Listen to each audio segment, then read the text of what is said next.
Hello viewers and welcome to another chapter of reading. So let's get started, shall we? Chapter 13. Detention with Dolores. Dinner in the Great Hall that night was not a pleasant experience for Harry. Oh, fucking Harry.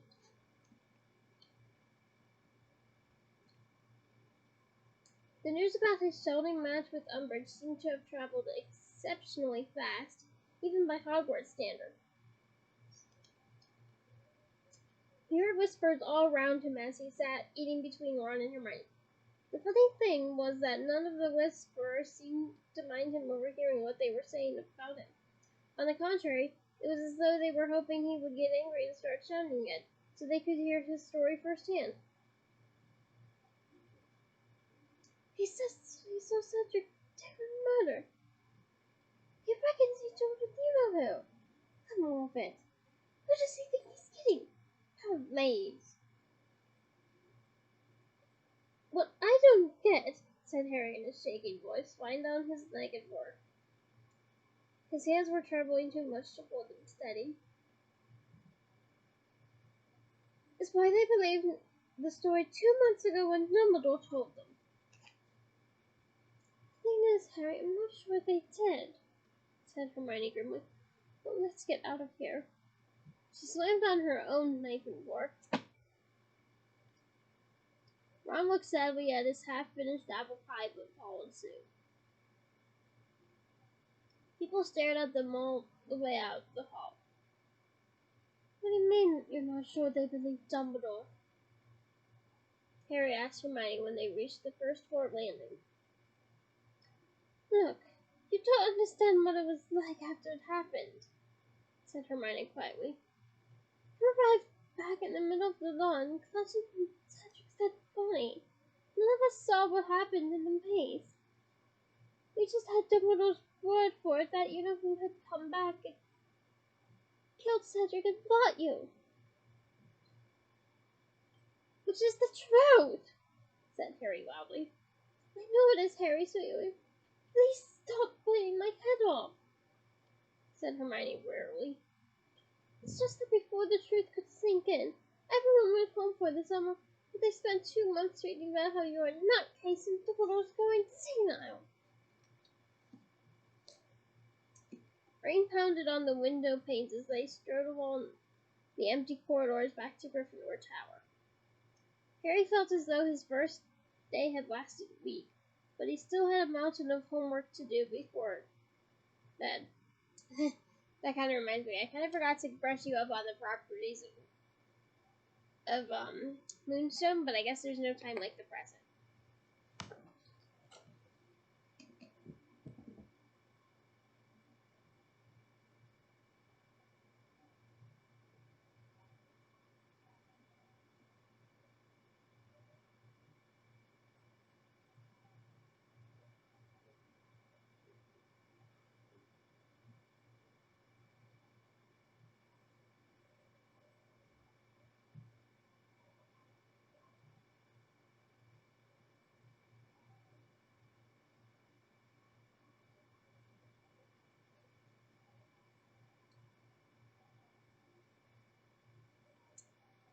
Okay, one of the things that Moonstone does is that, as a stone of inner growth and strength, it soothes emotional instability and stress, stabilizes the emotions, and provides tranquility.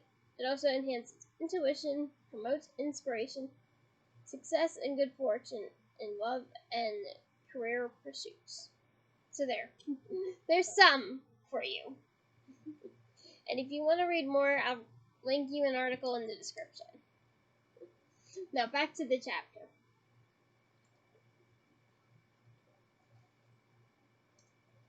A dull pounding pain was developing right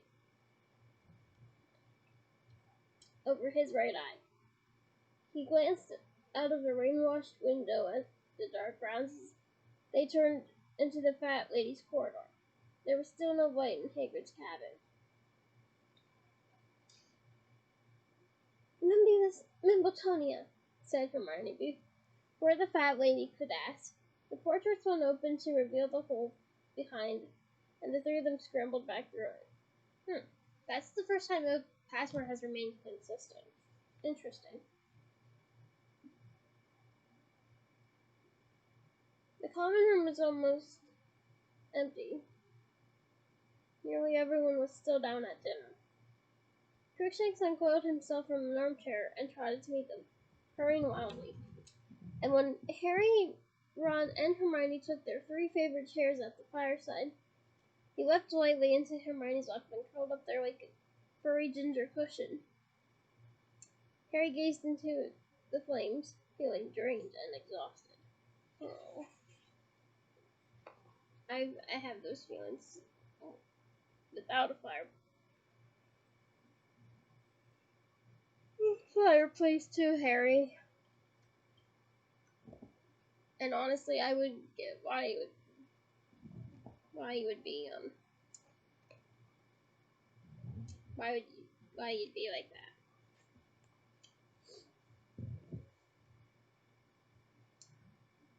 How can Dumbledore have let this happen? Hermione cried suddenly, making Harry and Ron jump. Crookshanks swept off her, looking affronted.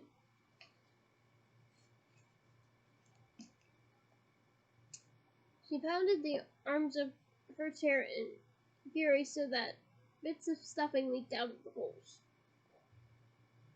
Wouldn't want to receive the end of Hermione's bad side, but consider that commentary foreshadowing. How can he let that terrible woman teach us? And in our owl year too! We've never had a great defense against the dark arts teachers, have we? I disagree. Lupin is actually pretty competent. And I'm sure many advanced Potterheads agree with me.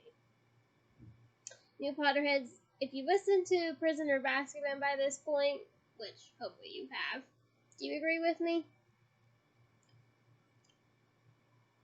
Moving forth. You know what it's like. Hagrid told us nobody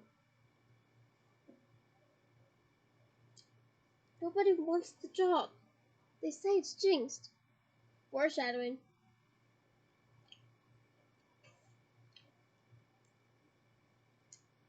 And he's trying to get people to spy for her, said Ron darkly. Remember when she said she wanted us to come and tell her if we hear anyone saying, you know who's back? Of course she's here to spy and all. That's obvious. Why else would Fudge have wanted her to come? Snapped Hermione.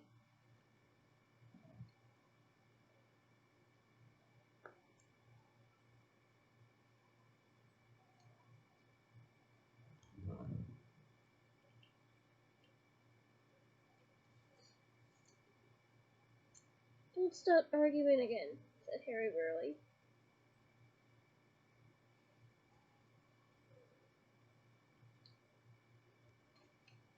As Ron opened his mouth to retaliate.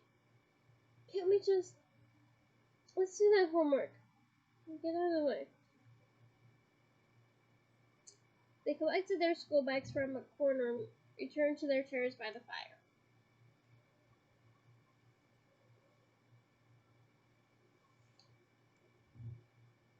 People were coming back from dinner now.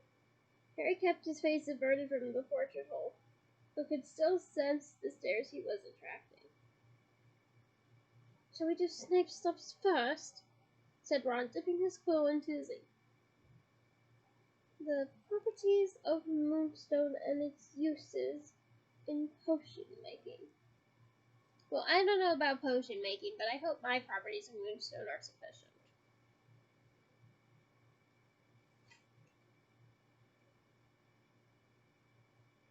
He muttered, then writing the words across the top of his parchment as he spoke them. I do that too sometimes. There. He underlined the title, then looked up expectantly at Hermione.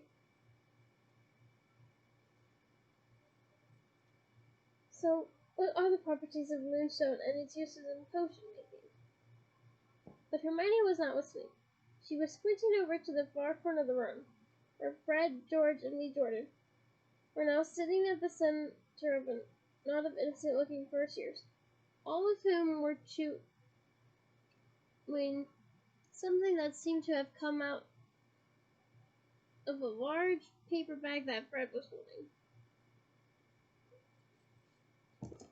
"No, I'm sorry, they've gone too far," she said, standing up and looking positively furious.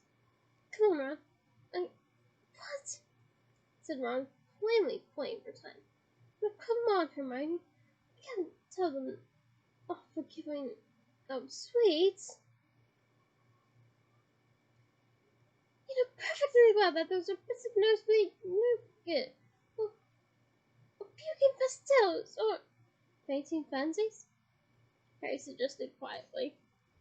One by one, as though hit over the heads with invisible mallets, the first years were slumping unconscious in their seats. Some slid right onto the floor, others merely hung over the arms of the chairs, their tongues rolling out. Most of the people watching were laughing.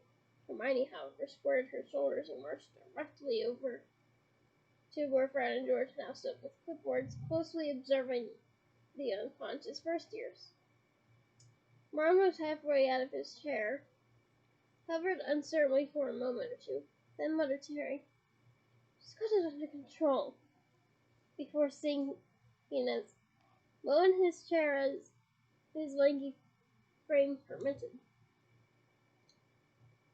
"That's enough," Hermione said forcefully to Fred and George. Both of them looked up in mild surprise. "Yeah, you're right," said George, nodding. "This dosage looks strong enough, doesn't it?" "I told you this morning! You can't test your rubbish on students!" "We're paying them," said Fred indignantly. "I don't care! It could be dangerous!" Honestly, I side with Hermione on this one. "Rubbish," said Fred.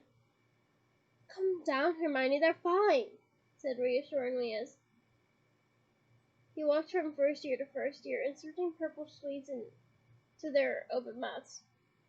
"Yeah, look, they're coming around now." A few of the first years were indeed stirring. Several looked so shocked to find themselves lying on the floor, or dangling off their chairs, that Harry was sure Fred and George had not warned them what the sweets were going to do. "Feel all right?" said George kindly to a small dark-haired girl lying at his feet. "I think so," she said shakily. "Excellent," said Fred happily, but the next second Hermione had snatched his clipboard and the paper bag of fainting fancies from his hands. "It is not excellent!" "Of course it is! They're alive, aren't they?" said Fred angrily. "You can't do this! What if you made one of them really ill?" Again, siding with Hermione on this one. Even in the Wizarding world, I'm sure there's got to be allergies.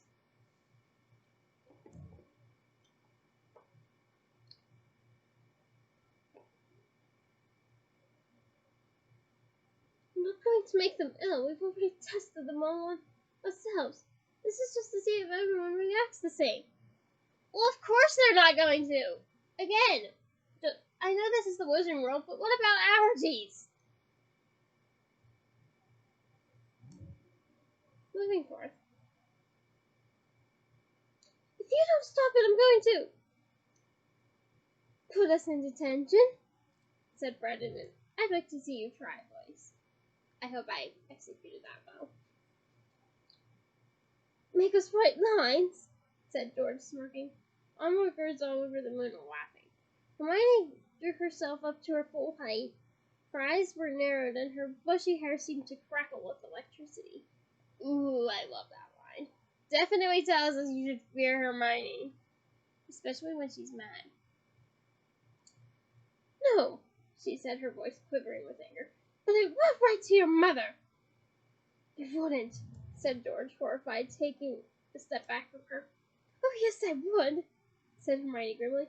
I can't stop you from eating the stupid things yourself, but you're not giving them to first years. Fred and George looked thunderstruck. Okay, you asked for it. You've been thunderstruck. Meow, meow, meow, meow. Thunderstruck. It was clear that, as far as they were concerned, Hermione's threat was way below the belt. With a last threatening look at them, she thrust Fred's clipboard and the bag of fancies back into his arms and stalked back to her chair by the fire. Ron was now so low in his seat that his nose was roughly level with his knees. Ron's probably thinking, "Ah, oh, crap." Hermione went angry terror.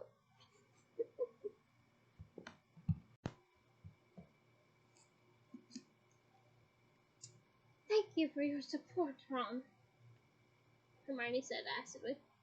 You handled it fine by yourself, Ron mumbled. Hermione stared down at her blank piece of parchment for a few seconds, then said, "Edward, oh, it's no good. I can't concentrate now. I'm going to bed." I think we've all had moments like that. She wrenched her bag open. Harry thought she was about to put her books away, but instead she pulled out two misshapen, woolly objects, placed them carefully on a table by their fireplace, covered them with a few screwed up bits of parchment and a broken quill, then stood back to admire the effect.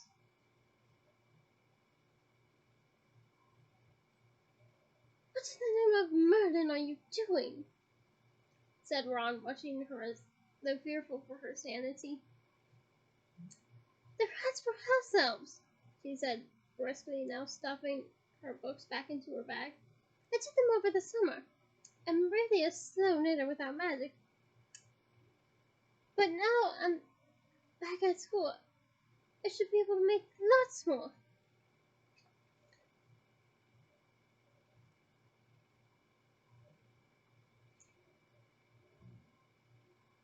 You're leaving out hats for the house elves, said Ron slowly, and you're covering them up with books first.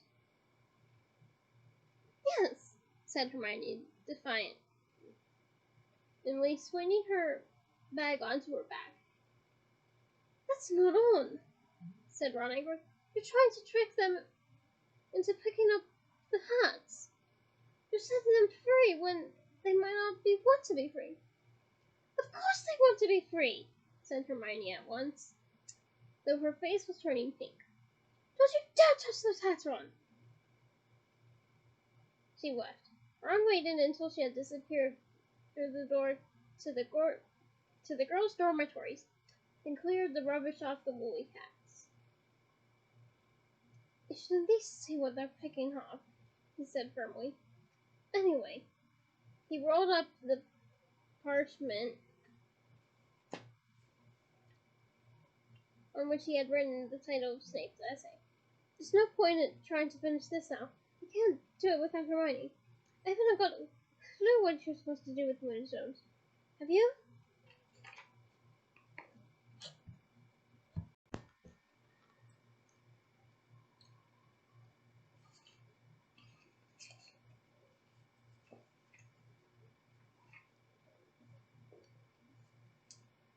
Harry shook his head,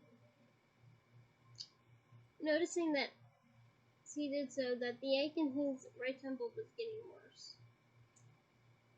He thought of the long essay on giant wars, and the pain stabbed at him sharply. Knowing perfectly well that he would regret not finishing his homework tonight when the morning came, he piled his books back into his bag. I'm going to bed too. He passed Seamus on the way to the door leading to the dormitories, but did not look at him. Harry had a fleeting impression that Seamus had opened his mouth to speak, but sped up and reached the soothing peace of the stone spiral staircase without having to endure any more Provocation.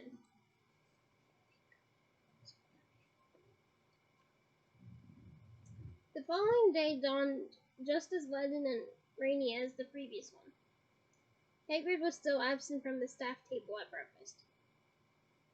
But on the plus side, no Snape today, said Ron bracingly. Hermione yawned widely.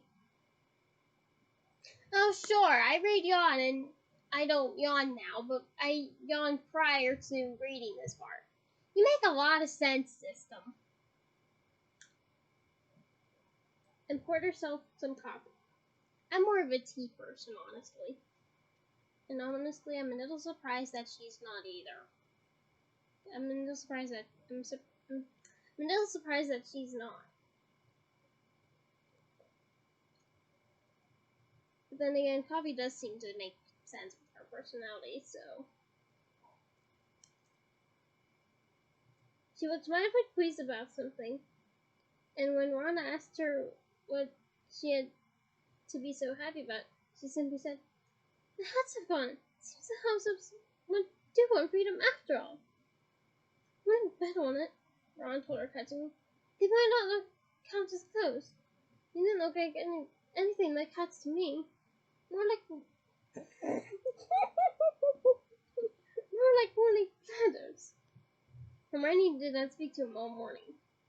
Double Charms was succeeded by Double Transfiguration. Professor Flitwick and Professor McGonagall both spent the first 15 minutes of their lessons lecturing the class on the importance of vows. "But you must remember," said little Professor Flitwick squeakingly, perched as ever on a pile of books so that he could see over the top of his desk, "is that these examinations may influence your future for many years to come. If you have not already given serious thought to your careers, now is the time to do so. And in the meantime, I'm afraid we shall be working harder than ever to ensure that you all do yourselves justice."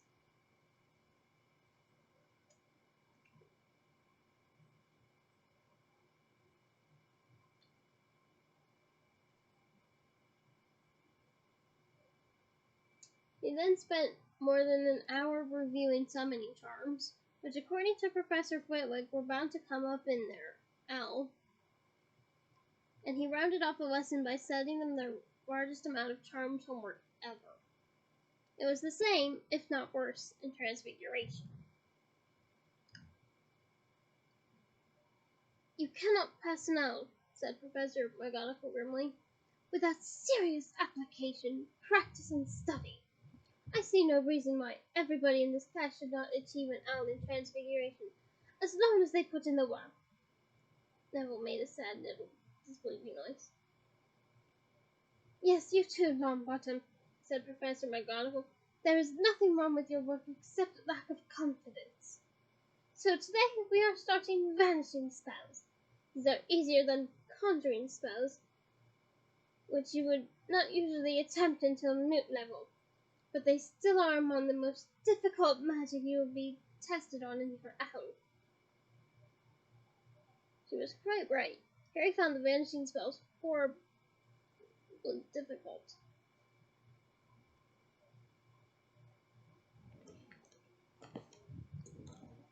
By the end of a double period, neither he nor Ron had managed to banish the snails on which they were practicing, though Ron said hopefully that he thought his looked a bit paler.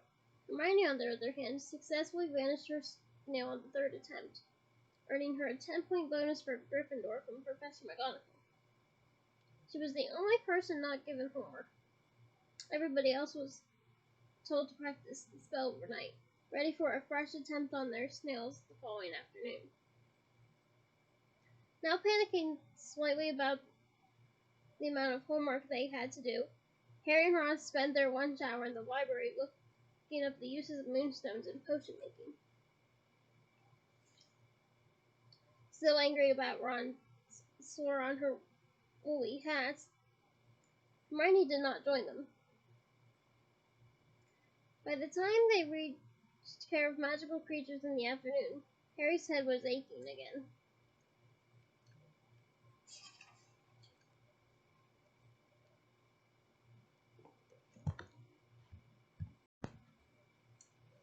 The day had become cool and breezy, and as they walked down the sloping lawn toward Hagrid's cabin on the edge of the Forbidden Forest, they felt the occasional drop of rain on their faces.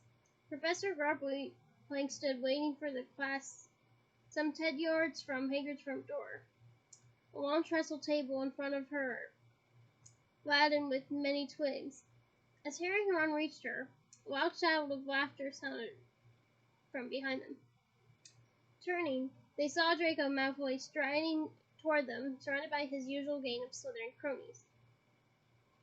He had clearly just said something highly amusing because Crabbe, Goyle, Pansy Parkinson, and the rest continued to snicker heartily as they gathered around the trestle table. Judging by the fact that all of them kept looking over at Harry, he was able to guess the subject of the joke without too much difficulty. "Everyone here!" barked Professor Plank, once all the Slytherins and Gryffindors had arrived. "Let's crack on then. Who can tell me what these things are called?" She indicated the heap of twigs in front of her. Hermione's hand shot into the air. Behind her back, Malfoy did a buck-tooth imitation of her jumping up and down in eagerness to answer a question. Pansy Parkinson gave a shriek of laughter that turned almost at once into a scream, as the twigs on the table leapt into the air and revealed themselves to be what looked like tiny pixie-esque creatures made of wood, each with knobbly brown arms and legs, 2 twig-like fingers at the end of each hand, and a funny flat bark-like face in which a pair of beetle brown eyes glittered. "Woo!" said Parvati in lavender, thoroughly imitating Harry. Anyone would have thought that Hagrid never showed them impressive creatures. Admittedly, the flobber ones had been a bit dull, but the salamanders and hippogriffs had been interesting enough, and the Boston Screws perhaps too much so. "Kindly keep your voices down, girls," said Professor Plank sharply, scattering a handful of what looked like brown rice among the stick creatures, who immediately fell upon the food. "So, anyone know the names of these creatures? Miss Granger?" "Bowtruckles," said Hermione. "The tree guardians. They usually living in wand trees." 5 points for Gryffindor," said Professor Plank. "Yes, these are Bowtruckles, and as Miss Granger rightly says, they generally live in trees whose wood is of wand quality. Anybody know what they eat?" "Wood lice," said Hermione promptly, which explained why what Harry had taken for grains of brown rice were moving. "Ugh, I would not want to eat that. No, just no. But fairy eggs if they can get them." "Good girl, take another 5 points. So whenever you need leaves or wood from a tree in which a bowtruckle lodges, it is wise to have a gift of wood lice ready to distract or placate it. They may not look dangerous, but if angered they will gouge out human eyes with their fingers, which as you can see are very sharp and not at all desirable near the eyeballs." Yeah, I can imagine.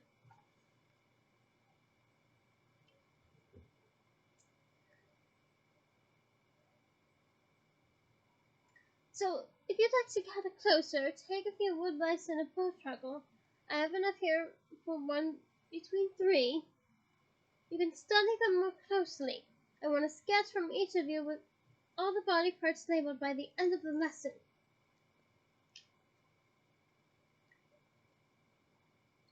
The class surged forward around the trestle table. Harry deliberately circled around the back so that he ended up right next to Professor Grubbly's plank. "Where's Hagrid?" he asked her while everyone was choosing bow truckles. "Never you mind," said Professor Grubbly impressively.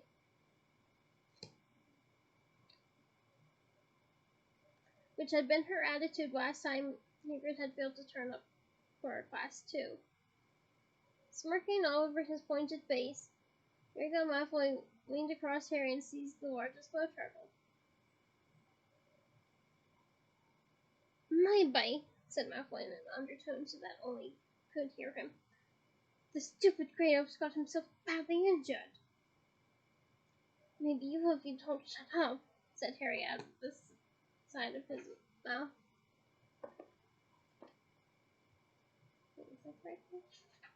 Yeah. "Maybe he's been messing with stuff that's too big for him, if you get my drift." Malfoy walked away, smirking over his shoulder at Harry, who suddenly felt sick. Did Malfoy know something? His father was a Death Eater, after all. What if he had information about Hagrid's fate that hasn't reached the Order's ears?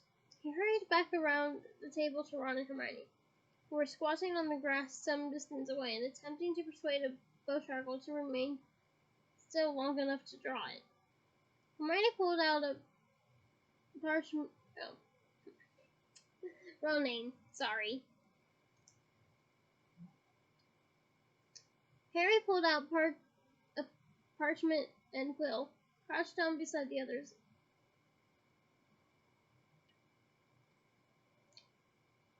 and related in a whisper what Malfoy had just said.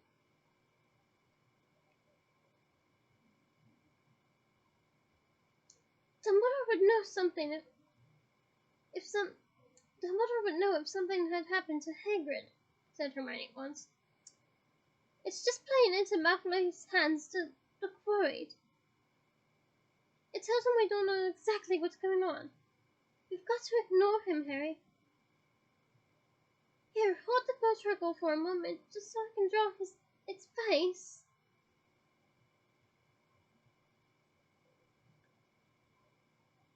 Yes, came Malfoy's clear drawl from the group nearest them.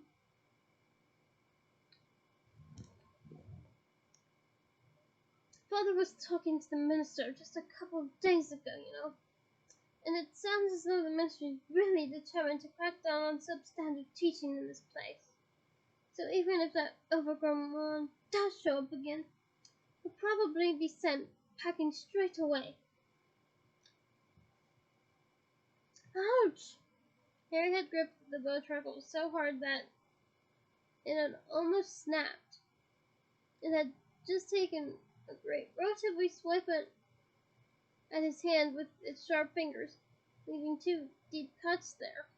Harry dropped it. Crabbe and Goyle, who had already been guffawing at the idea of Hagrid being sacked, still laughed harder as the bowtruckle set off at a full tilt toward the forest. A little moving stickman soon swallowed up by tree roots. When the bell echoed distinctly over the grounds, Harry rolled up his blood-stained bowtruckle picture and marched off to herbology with his hand wrapped in a handkerchief of Hermione's, and Malfoy's derisive laughter still ringing in his ears. Oh, hugs for Harry. And on another note, you really should get that checked out, Harry. Make sure it doesn't get infected.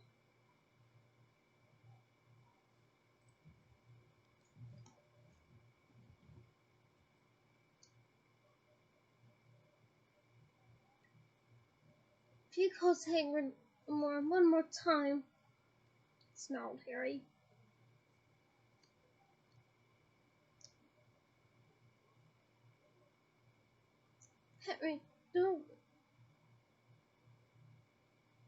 Harry, don't go picking a rope with Malfoy. Don't forget, he's a prefect now. He could make life difficult for you. Like he doesn't do that already? Wow, I wonder what it'd be like to have a difficult life, said Harry sarcastically. Ron laughed, but Hermione frowned. Together they capsized across the vegetable patch. The sky still appeared unable to make up its mind whether it wanted to rain or not. We have those types of days too. I just wish Hagrid would hurry up and get back, that's all, said Harry in a low voice as they reached the greenhouses. And don't say that lovely pink woman's a better teacher, he added threateningly. I wasn't going to, said Hermione calmly, because she'll never be as good as Hagrid, said Harry firmly, fully aware that he had just experienced an exemplary care of magical creatures lesson, and was thoroughly annoyed about it. The door of the nearest greenhouse opened, and some fourth years spilled out of it, including Ginny. Hi, she said brightly as she passed. A few seconds later, Luna Lovegood emerged, trailing behind the rest of the class, a smudge of earth on her nose and her hair tied in a knot on the top of her head. When she saw Harry, her prominent eyes seemed to bulge excitedly, and she made a beeline straight for him. Many of his classmates turned curiously to watch. Luna took a great breath and then said, without so much as a preliminary hello, I believe he who must not be named is bad, and I believe you fought him and escaped from him. Right, said Harry awkwardly. Luna was wearing what looked like a pair of orange badges for earrings, a fact that Parvati and Lavender seemed to have noticed, as they were both giggling and pointing at her earlobes. Oh. Hugging Luna. It is not fun to get picked on.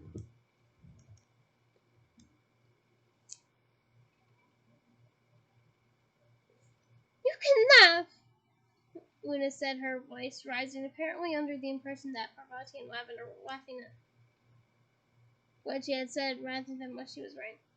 But people used to believe there were no such things as the blibbering humdinger or a crumple-worn snorkack. Well, they were right, weren't they? Said Hermione impatiently. There weren't any such thing as the blibbering humdinger or the crumple-worn snorkack. Luna gave her a withering look and flounced away, her eyes squinting madly. Parvati and Lavender were not the only ones hooting with laughter now. Oh, hugging Luna still.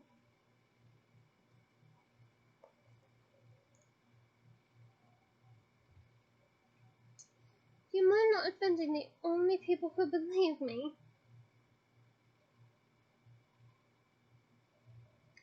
Harry asked Hermione as they made their way into class.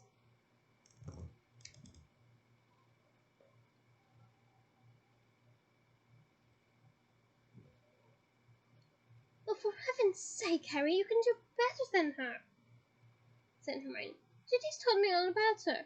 Apparently she'll believe in things as long as there's no proof at all. One wouldn't expect anything else from someone whose father was the Quibbler. Harry thought of the sinister winged horses he had seen on the night he had arrived, and how Luna said she could see them too. His spirits sank slightly. Had she been lying? But before he could devote much more thought to the matter, Rhodey Macmillan had stepped up to him. I want you to know, Potter, he said in a loud, caring voice, that it's not only weirdos who support you. I personally believe you 100%. My family has always stood firm behind Dumbledore, and so do I.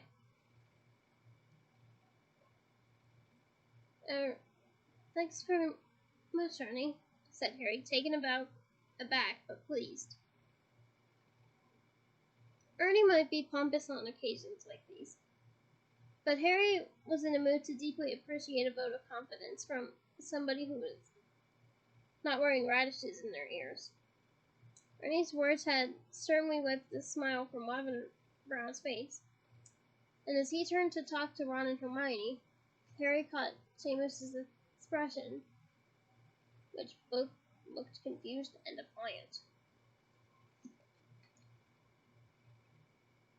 To nobody's surprise, Professor Sprout started their lesson by lecturing them about the importance of owls. Harry wished all the teachers would stop doing this. He was starting to get an anxious, twisted feeling in his stomach every time he remembered how much homework he had to do. I feel ya, Harry. I feel ya. Because I definitely would act the same way, and being a little nervous on the outcomes as it is.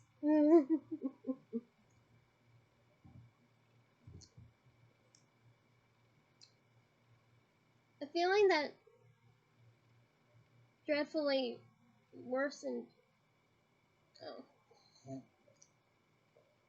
A feeling that worsened dramatically when Professor Sprout gave them yet another essay at the end of class. Tired and smelling. This is another reason why herbology would not be my go-to subject. Tired and smelling strongly of dragon dung, Professor Sprout's preferred brand of fertilizer, the Gryffindors trooped back up to the castle, none of them talking very much. It had been a long day. Well, I hope they got showers, because they definitely would need them.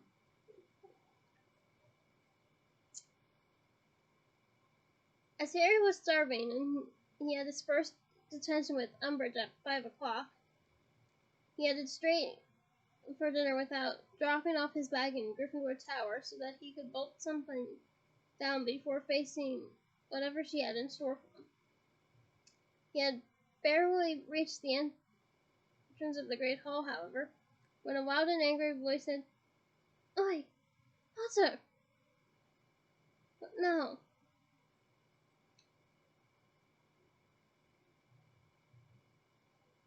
He muttered wearily, turning to face Angelina Johnson, who looked as though she was in a towering temper. "I'll tell you what now," she said, marching straight up to him and poking him hard in the chest with her finger.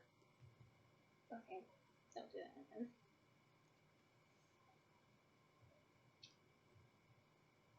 "How come you landed yourself in detention for 5 o'clock on Friday?" "What?" said Harry. "Why, oh yeah, keeper tryouts." "Now he remembers," started Angelina. "Didn't I tell you I wanted to do a tryout with the whole team and find someone who fitted in with everyone? Didn't I tell you I'd booked the Quidditch page specially? And now you've decided you're not going to be there." "I didn't decide not to be there," said Harry, stunned by the injustice of these words.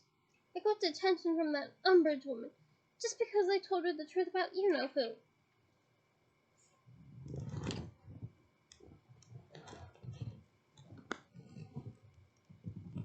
"Well, you can just go straight to her and ask her to let you off on Friday," said Angelina fiercely. "I don't care how you do it. Just tell her you-know-who's a figment of your imagination if you like. Just make sure you're there." She stormed away.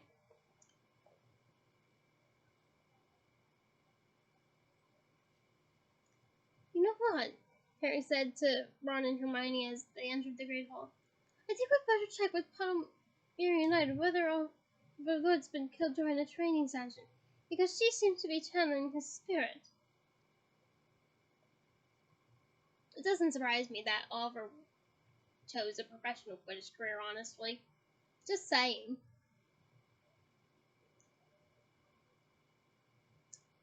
"What do you reckon are the odds of Umbridge letting you off on Friday?" said Ron skeptically as they sat down at the Gryffindor table. "Less than 0. said Harry grimly, tipping lamb chops on to his plate and starting to eat. Better try, though, hadn't I? I'll offer to do 2 more detentions or something. I don't know. He swallowed a mouthful of potato and added, I hope she doesn't keep me too long this evening. You realize we've got to write 3 essays, practice banishing spells from McGonagall, work out a counter-charm for Flitwick.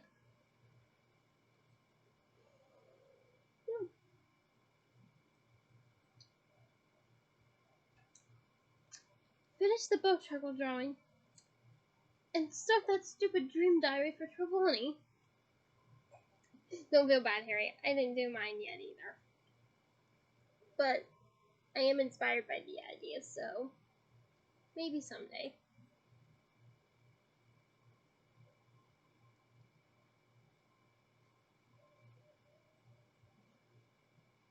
Ron moaned and for some reason glanced up at the ceiling. And it looks like it's going to rain. What's that got to do with our homework? Said Hermione, her eyebrows raised. Nothing, said Ron at once, his ears reddening. At 5:55, Harry bade the other 2 goodbye and set off for Umbridge's office on the 3rd floor. When he knocked on the door, she said, Come in a sugary voice. He entered cautiously, looking around. He had known this office under 3 of its previous occupants. In the days when Gilderoy Lockhart had lived here, it had been plastered with beaming portraits of its owner. When Lupin had occupied it, it was likely you would meet some fascinating dark creature in a cage or tank if you came to call. In the imposter Moody's days, it had been packed with various instruments, and artifacts for the detention of wrongdoing and concealment. Now, however, it was totally unrecognizable. The surfaces had all been draped in lacy covers and cloths. There were several vases full of dried flowers, each residing in its own doily. And on one of the walls there was a vast collection of ornamental plates, each decorated with large technicolor red kitten wearing a different bow around its neck. They were so foul that Harry stared up at them transfixed, until Professor Umbridge spoke again. Good evening, Mr. Potter. Harry started and looked around. He had not noticed her at first because she was wearing a lurid flowered set of robes that blended only too well with the tablecloth on the desk behind her. Okay, I'm all for camouflage, but that's a little extreme. And she puts pink and cats to shame. And yes, you've heard that right. As a lover of pink and cats myself, she puts those 2 things to shame.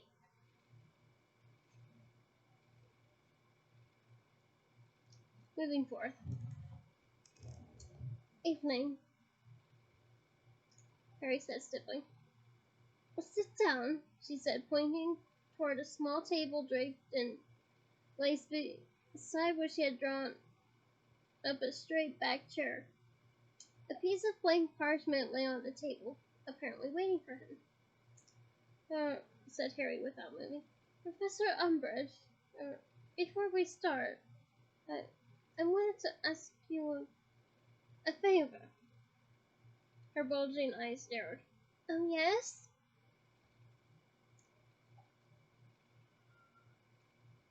Well, I'm on the Gryffindor Quidditch team, and I was supposed to be at the trials for the new keeper at 5 o'clock on Friday, and I was wondering whether I could skip detention that night and do it another night instead. He knew long before he reached the end of his sentence that it was no good. Oh, no, said Umbridge, smiling so widely that she looked as though she had just swallowed a particularly juicy fly. No.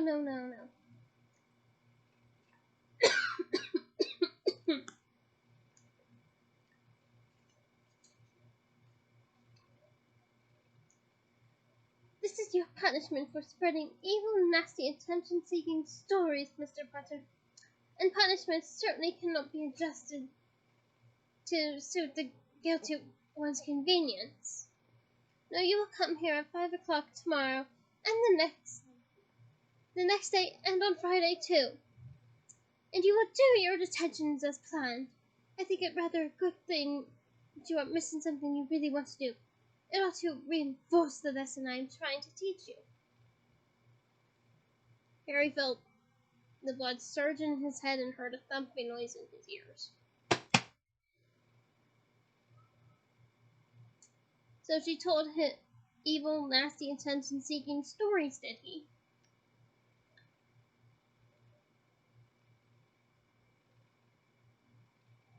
She was watching him with her head slightly to one side, still smiling widely, as though she knew exactly what he was thinking, and was waiting to see whether he would start shouting again. With a massive effort, Harry looked away from her, dropped his school bag beside the straight-backed chair, and sat down. There, said Umbridge. We're getting better at controlling our temper already, aren't we? Now you are going to be doing some lines for me, Mr. Potter. No, not with your quill, she added as Harry bent down to open his bag. You're going to be using a rather special one of mine. Here you are.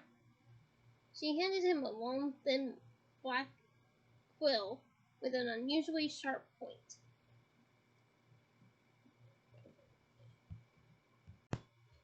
We are joined by a cameo of my lovely Lily. Moving forth, though.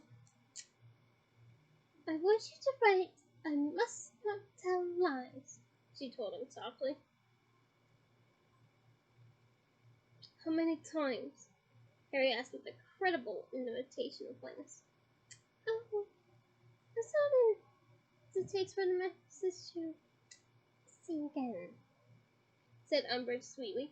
Off you go.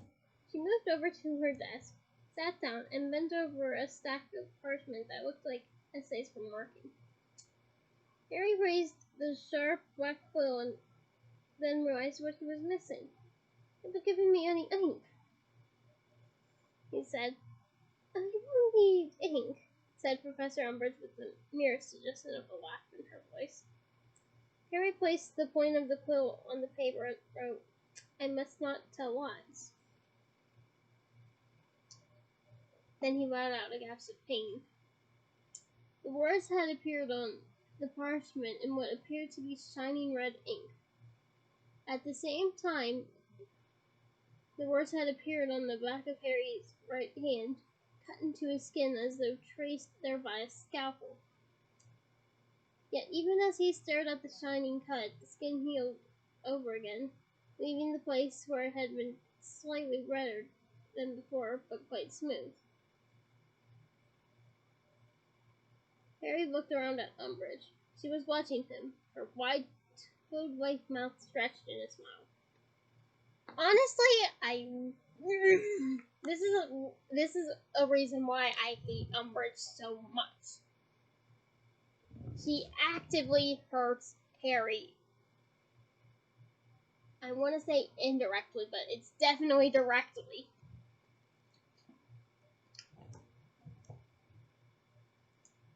Yes. Nothing, said Harry quietly. He looked back at the parchment, placed the quill upon it once more, wrote, I must not tell lies, and felt the searing pain on the back of his hand for a second time. Once again, the words had been cut into his skin, and once again, they healed over seconds later. And on it went. Again and again, Harry wrote the words on the parchment in what he soon came to realize was not ink, but his own blood. And that's why those quills are called blood quills. Honestly, why they exist, I have no clue. I think there'd be some kind of prohibition on those. And I don't know if prohibition is a word, but just bear with me. Moving forth. And Again and again, the words were cut into the back of his hand, healed, then reappeared the next time he set quill to parchment. Darkness fell outside Umbridge's window. My dark window's over there. Harry did not ask when he would be allowed to stop. He did not even check his watch. Again, I'm not wearing a watch, but I guess this would count. It's a bracelet.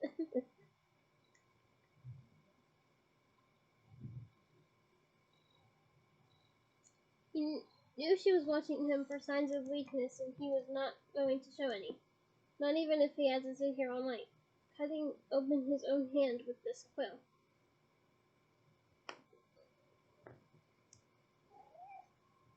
Hi, baby.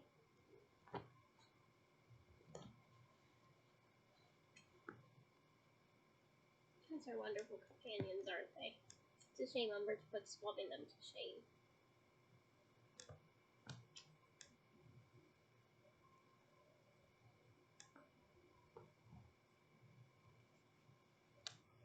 Moving forth.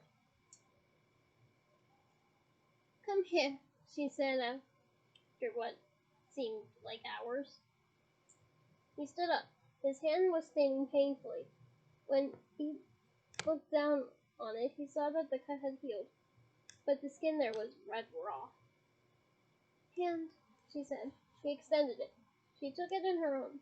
Harry repressed a shudder as she touched him with her thick, stubby fingers, on which she wore a number of ugly old rings.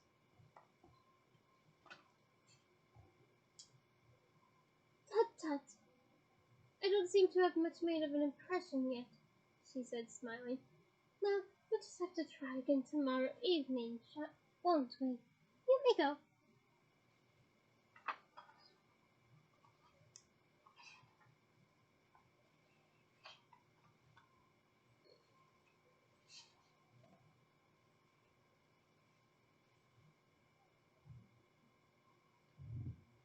Harry left her office without a word.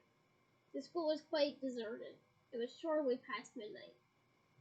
He walked slowly up the corridor then. When he had turned the corner and was sure that she could not hear him, broke into a run. He had not time to practice banishing spells, had not written a single dream in his dream diary, and had not finished the drawing of a bow truckle. Nor had he written his essays. He skipped breakfast next morning to scribble down a couple of made-up dreams for divination, their first lesson, and was surprised to find a disheveled Ron keeping him company.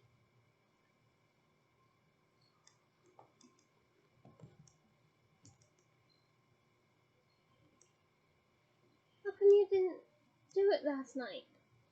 Harry asked as Ron stared wildly around the common room for inspiration.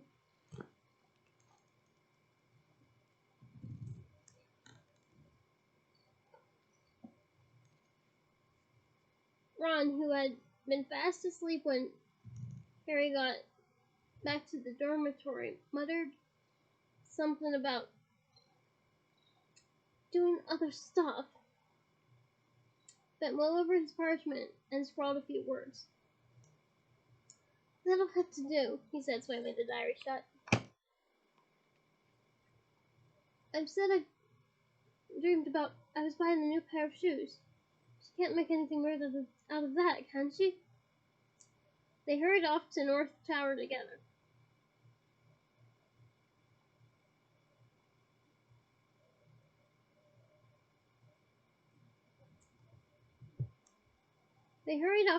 Oh yeah.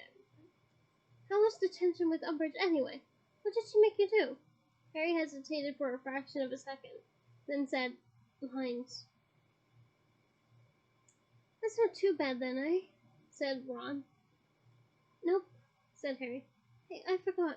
Did she let you off Friday? No, said Harry. Ron groaned sympathetically. It was another bad day for Harry. He was one of the worst in Transfiguration. not having practiced vanishing spells at all. He had to give up his lunch hour to complete the picture of the bow trackle, and meanwhile, Professors McGonagall, Gravelly Plank, and Sintra gave them yet more homework, which he had the prospect of finishing that evening because of his second detention with Umbridge. To cap it all, Angelina tracked him down at dinner again, and on learning that he would not be able to attend Friday's keeper trials, she told him that she was not at all impressed by his attitude, and that she had expected players who wished to remain on the team to put their training before their other commitments.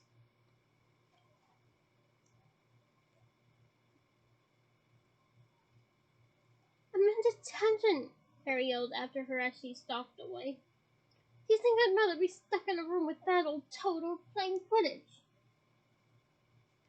"At least it's only lines," said Hermione consolingly. "Oh, Hermione, you have no idea what lines they are," said Hermione. As Harry sank onto his bench and looked down at his steak and kidney pie, which he no longer fancied very much. It's not as if it's a dreadful punishment, really." Again, Hermione has no idea. Oh, I'm hugging Harry, while also holding Lily. Harry opened his mouth, closed it again, and nodded. He was not sure why he wasn't telling Ron and Hermione exactly what was happening in Umbridge's room. He only knew that he would not want to see their looks of horror, and that would make the whole thing seem worse, therefore more difficult to face. He also felt dimly that this was between himself and Umbridge, a private battle of wills, and he was not going to give her the satisfaction of hearing that he had complained about it. That's kind of smart, actually. Although I still would tell my friends if it were to happen to me. "Can't believe how much homework we've got," said Ron miserably. "Well, why didn't you do any last night?" Hermione asked him. "Where were you, anyway?" "I fancied a walk," said Ron shiftily. Harry had the distinct impression that he was not alone in concealing things at the moment.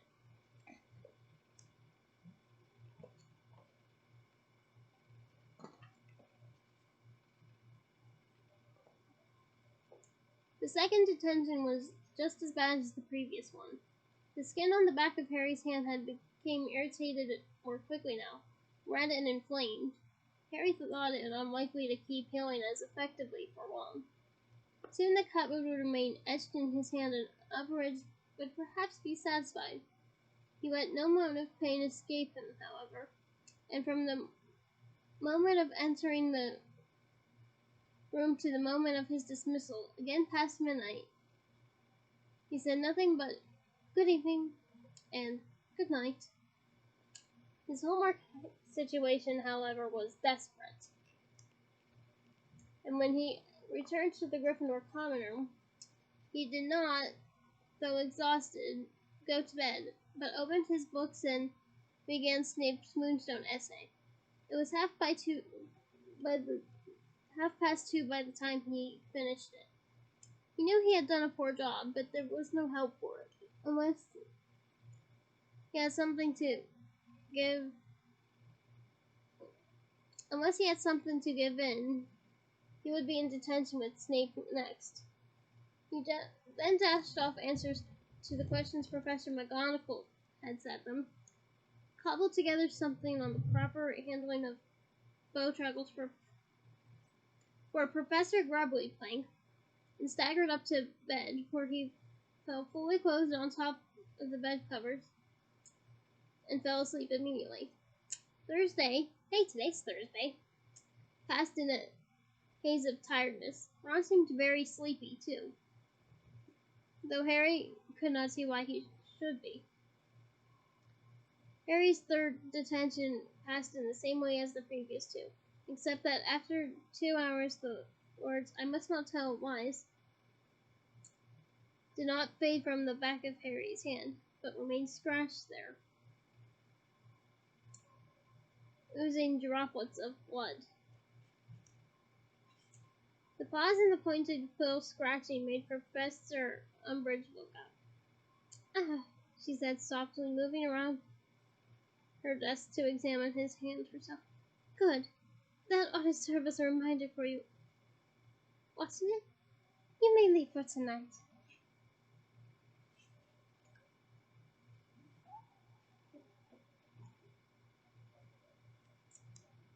"Do I still have to come back tomorrow?" said Harry, picking up his school bag with his left hand, rather than smarting right. "Oh, yes," said Professor Umbridge, smiling widely as before. "Yes, I think we can etch the message in little teeth with another evening's work." He had never before considered the possibility that there might be another teacher in the world who hated more than Snape. But as he walked back toward Gryffindor Tower, he had to admit that he found a contender. "She's evil," he thought, as he climbed the staircase to the 7th floor. "She's an evil, twisted, mad old Ron." He had reached the top of the stairs, turned right, and almost walked into Ron, who was working behind the statue of Lapwing the Lanky, clutching his broomstick. He gave a great leap of surprise when he saw Harry and attempted to hide his new Queen's Sleep 11 behind his back. "What are you doing?" Nothing." "What are you doing?" Harry frowned at him. "Come on, you can tell me. What are you hiding here for?" I'm hiding from Fred and George, if you must know," said Ron.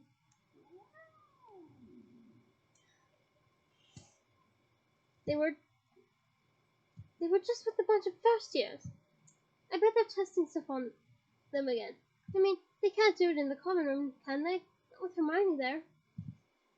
He was talking in a very fast, feverish way. "Well, what have you got your broom for? You haven't been flying, have you?" Harry asked. Well, okay, I'll tell you, but don't laugh, all right?" Ron said defensively, turning redder with every second. I thought I'd try out for Gryffindor Keeper. I thought I've got a decent room. There, go on, laugh." I think it's great for Ron to want to do that, honestly. "I'm not laughing," said Harry. Ron blinked. "It's a brilliant idea. It'd be really cool if you got on the team. I've never seen you play Keeper. Are you good?" "Not bad," said Ron, who looked immensely relieved at Harry's reaction. "Charlie, Fred, and George always made me keep for them when they were training during the holidays. So you've been practicing tonight. Every evening since Tuesday. Just on my own, though. I've been trying to read which clockers to fly at me, but it hasn't been easy, and I don't know how much use it'll be." Ron looked nervous and anxious. "Fred and George are going to laugh themselves stupid when I turn up for the trials. They haven't stopped taking the mickey out of me since I got made a prefect." Oh, hug for Ron. "Wish I was going to be there," Harry said bitterly as they set off together toward the common room. "Yeah, so Harry, what's that on the back of your hand?" Harry, who had just scratched his nose with his free right hand, tried to hide it, but had much the success as Ron with his Queen's Sleep.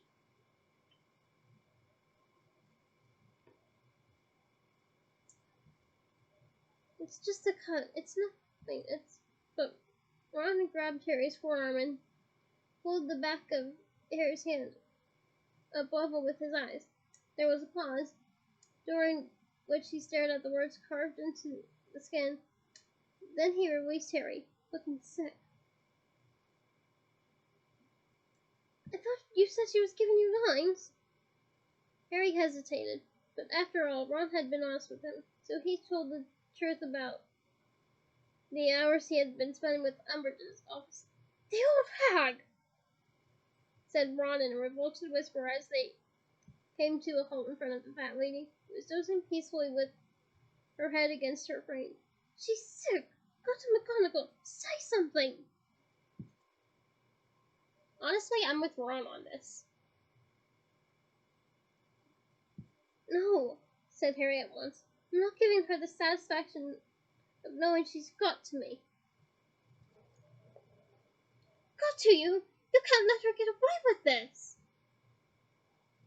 I don't know how much power McGonagall's got over her, said Harry.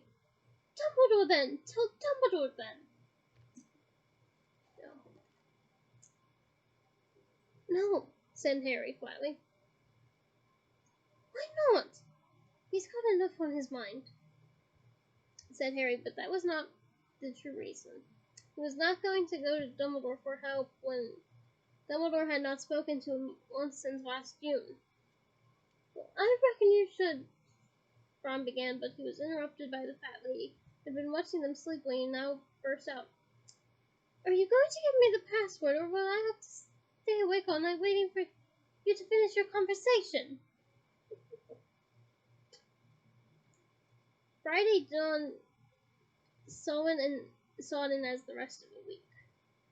Though Harry glanced toward the staff table automatically when he entered the Great Hall, it was without real hope of seeing Hagrid, and he turned his mind immediately to his more pressing problems, such as the mountainous pile of homework he had to do with, and the prospect of yet another detention with Umbridge. Two things sustained Harry that day. One was the thought that it was almost the weekend. The other was that, dreadful though his final detention with Umbridge was sure to be, he had a distant view of the Quidditch pitch from her window, and might, with luck, be able to see something of Ron's trap. These were rather feeble rays of light, it was true, but Harry was grateful for anything that might lighten his present darkness. He had never had a worse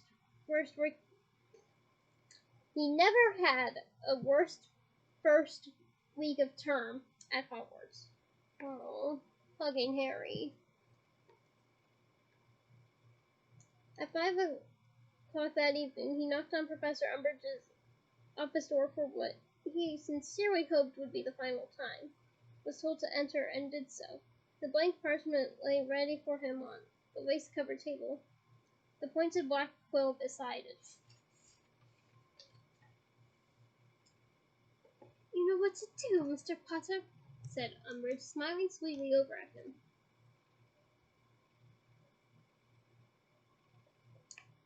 Harry picked up the quill and glanced through the window. If he just shifted his chair an inch or so to the right, on the pretext of shifting himself closer to the table, he managed it. He now had a distant view of the Gryffindor Quidditch team soaring up and down the pitch, while half a dozen black figures stood at the foot of 3 high goalposts, apparently awaiting their turn for keep. It was impossible to tell which one was Ron at this distance. I must not tell lies, Harry wrote. The cut in the back of his right hand opened and began to bleed afresh. I must not tell lies. The cut dug deeper, staining and smarting. I must not tell lies. Blood trickled down his wrist. He cast another glance out of the window. Whoever was defending the goalpost now was doing a very poor job indeed. Katie Bell scored twice in the few seconds Harry dared to watch. Hoping very much that the keeper wasn't Ron, he dropped his eyes back to the parchment dotted with blood. I must not tell lies. I must not tell lies. He looked up whenever he thought he could risk it. When he could hear the scratch chain of Umbridge's quill, or the opening of a desk drawer. The third person to try out was pretty good. The fourth was terrible. The fifth dodged a bludger exceptionally well, but then fumbled an easy save. The sky was darkening so that Harry doubted they'd be able to watch the sixth and seventh people at all. There's another instance of 7.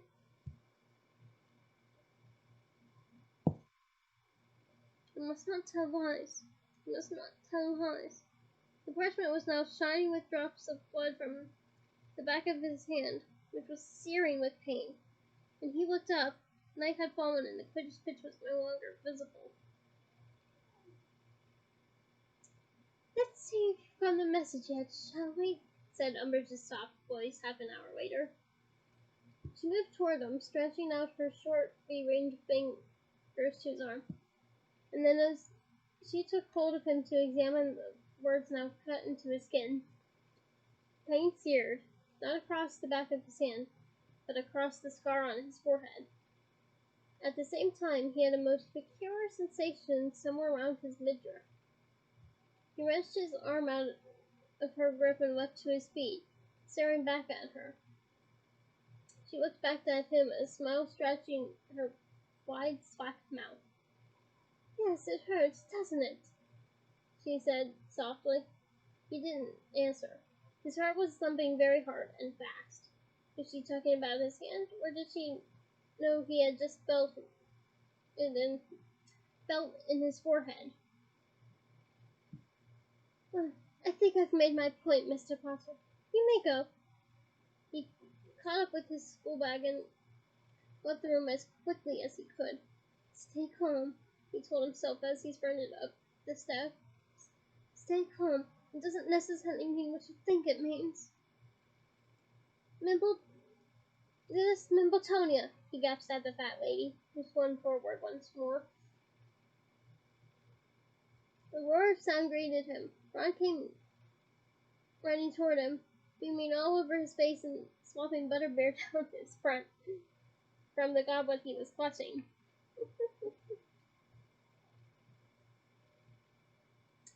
"Harry, I did it! I'm in! I'm keeper!" "What? Oh, brilliant!" said Harry, trying to smile naturally, while his heart continued to race, and his hand throbbed and bled. "Have a butterbeer!" Ron pressed a bottle onto him. "I can't believe it! Where's Hermione's gone?" "She's there," said Fred, who was also swigging butterbeer, and pointing to an armchair by the fire. Hermione was dozing in it, her drink tipping precariously in her hand.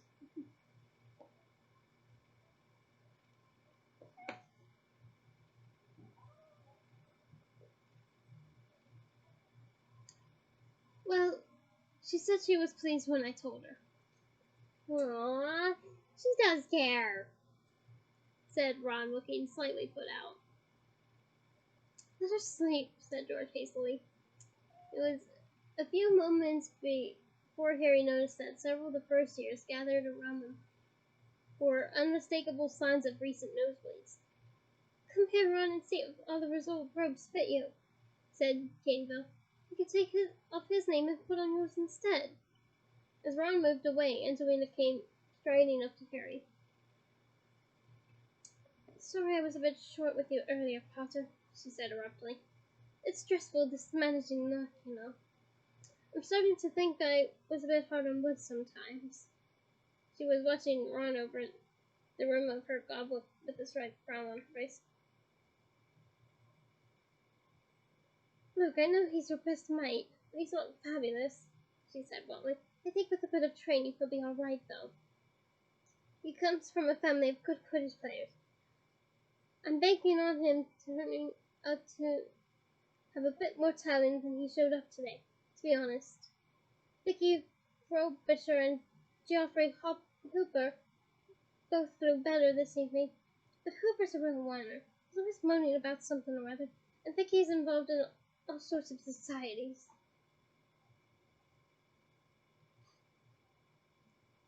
She admitted herself that if training class with her charm club, she'd put charms first. "Anyway, we're having a practice session at 2 o'clock tomorrow, so Just make sure you're there this time. And do me a favor and help Ron as much as you can, okay? He nodded, and Angelina strolled back to Alicia's Bennett. Harry moved over to sit next to Hermione, who awoke with a jerk as he put down his bag. Oh, Harry, it's you. Good about Ron, isn't it? She said wearily. I'm just so tired.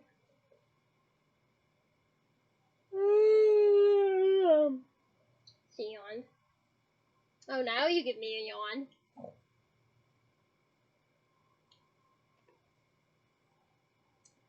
I was up until 1 o'clock making more hats. They're disappearing like mad.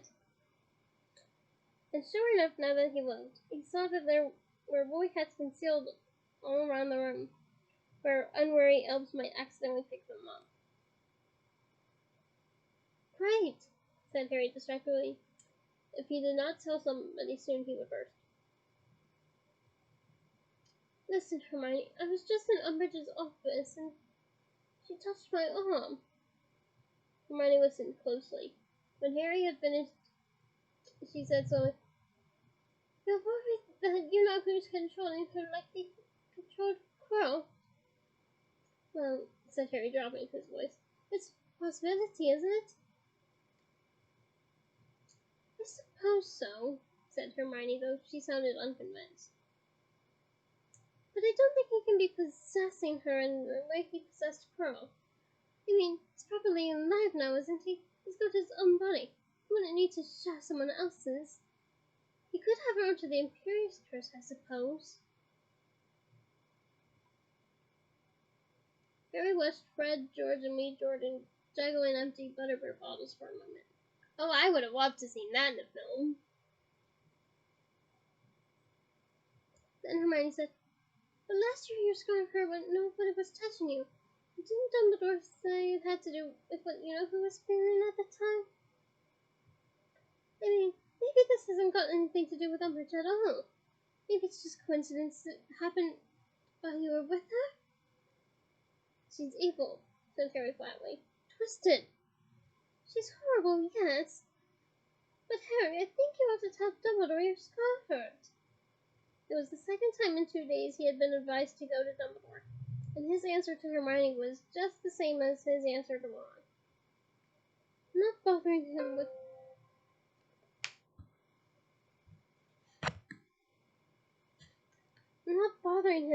this. Like you just said, it's no big deal. It's been hurting on and off all summer. It's just a bit worse tonight, that's all.